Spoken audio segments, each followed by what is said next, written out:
حبيب المصطفى أنت الأمين يا خير خلق الله خير المرسلين يا من إله الكون قد أوحى له بالنور السلام علیکم دوستو، میں ہوں محمد نوشاد قاسمی تارا پوری۔ ہمارے یوٹیوب چینل نوشاد ٹیچ پر آپ کا خیر مقدم ہے۔ آپ سے گزارش ہے کہ اگر آپ نے ابھی تک ہمارے یوٹیوب چینل نوشاد ٹیچ کو سبسکرائب نہیں کیا ہے تو جلد کر لیں۔ انشاءاللہ اس چینل پر اب آپ پڑھنے والے ہیں دینیات کورس۔ اس سے پہلے آپ نے تحفہ اردو ما طریقہ تعلیم یعنی اردو کو گرامر کے ساتھ پڑھا ہے 3 رسالے، جس کو پڑھ کر الحمدللہ بچے بہشت زیور اور دیگر کتابیں پڑھنے آسانی سے پڑھنا شروع کر دیتے ہیں اور املا آ جاتا ہے۔ اگر کوئی شخص ان تینوں کتابوں کو ترتیب وار پڑھ لیتا ہے اور نقل اور املے کے ساتھ اور اس کے قواعد کو مد نظر رکھتے ہوئے اور وہ طریقہ تعلیم جو ہم نے پیش کیا ہے اس کو مد نظر رکھتے ہوئے انشاءاللہ اردو پڑھنا سیکھ جائے گا۔ اس کے بعد آپ نے ہمارے چینل پر سیکھا ہے نورانی قاعدہ مع قواعد و تجوید، جس میں آپ نے راہ کے قاعدے بھی سنے ہیں اور نورانی قاعدے کو تجوید کے مطابق پڑھنے اور پڑھانے کا طریقہ بھی سیکھا ہے۔ ناظرہ کیسے پڑھنا چاہیے، کیسے پڑھانا چاہیے اور روانی کیسے ہو، یہ ساری چیزیں اب تک آپ سن چکے ہیں۔ اب ہم پیش کرنے جا رہے ہیں دینیات کورس۔ دینیات کورس جو کہ ضروری ہے ہر ایک بچے کی زندگی میں دینیات آنی چاہیے، کیونکہ سرور کائنات حضور اکرم صلی اللہ علیہ وسلم کے ذریعے اللہ سبحانہ و تعالیٰ نے انسانیت کو زندگی گزارنے کا جو طریقہ عطا فرمایا اس میں ہر کام کو عمدگی اور اچھائی کے ساتھ انجام دینے کی تعلیم دی گئی ہے۔ اسی کو اصطلاح شریعت میں ادب اور شائستگی سے تعبیر کیا جاتا ہے۔ ویسے تو ادب کی تعریف ما یحمد فعلہ ولا یلام علی ترکہ سے کی گئی ہے، لیکن عموماً آداب کے عنوان سے جو امور پیش کیے جاتے ہیں ان میں فرائض و واجبات، سنن و مستحبات تمام کو شامل کر لیا جاتا ہے۔ مقصد یہ ہوتا ہے کہ جس عمل کے بھی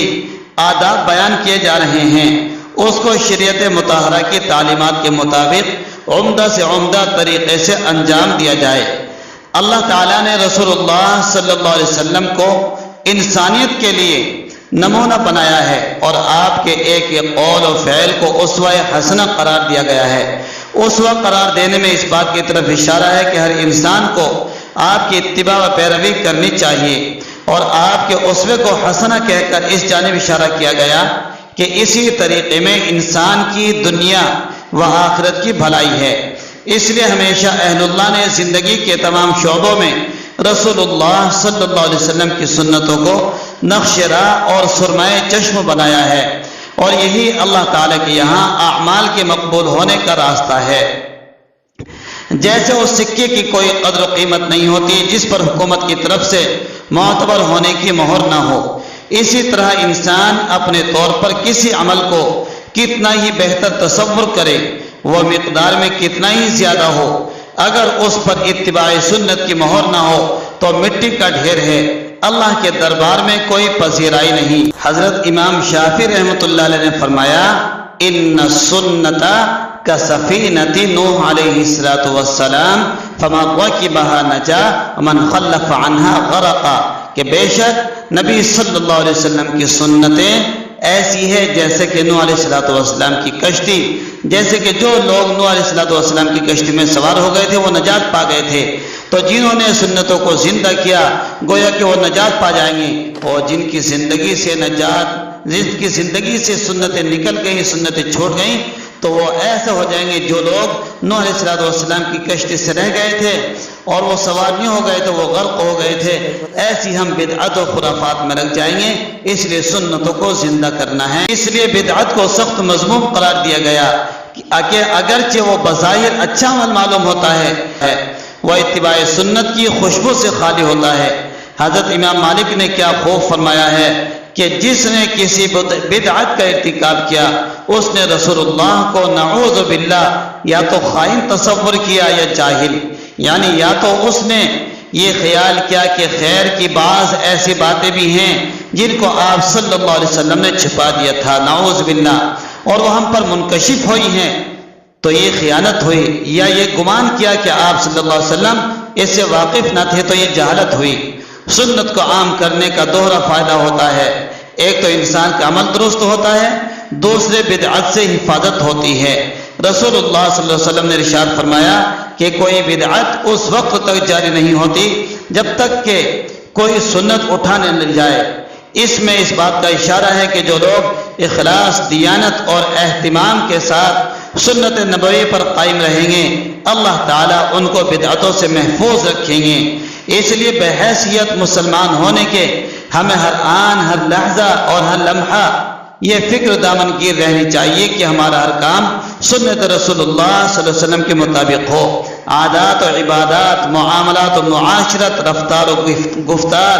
نشست و برخاست، سفر و حضر، حتیٰ کہ صبح سے لے کر شام تک، شام سے لے کر صبح تک کی تمام مصروفیات کا دائرہ کار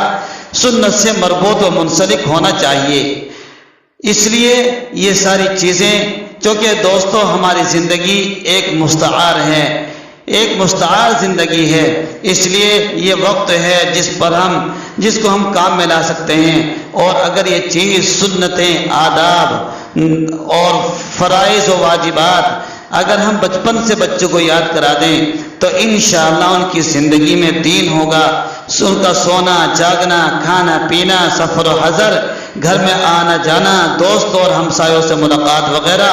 کرنا، ہمارا روزانے کی ضرورتیں، اسی طرح طہارت، نماز، مسجد میں آنے جانے کا عمل بار بار پیش آتا رہتا ہے۔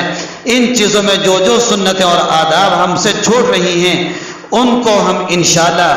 کرنے والے بن جائیں گے۔ جب بچپن سے یہ چیزیں بچوں کی زندگی میں آئیں گی تو انشاءاللہ اس کا فائدہ ہم تک پہنچے گا، ہمارے بڑوں تک پہنچے گا، گھروں کے اندر پہنچے گا۔ ان بچوں کی زندگی سے بدعت ختم ہوگی اور سنتیں زندہ ہوں گی۔ اس لیے ہم یہ کورس شروع کرنے جا رہے ہیں۔ آپ سے گزارش ہے کہ اگر یہ کورس آپ سیکھنا چاہتے ہیں اور طریقے تعلیم بھی جاننا چاہتے ہیں کہ کس طریقے سے ہم سنت کو زندہ کریں تو آپ ہمارے چینل کو ضرور سبسکرائب کریں۔ انشاءاللہ روزانہ ایک سبق اب آپ کو سننے کو ملے گا۔ اللہ وملائکتہ یصلون علی النبی یا ایہا الذین آمنوا صلوا علیہ وسلم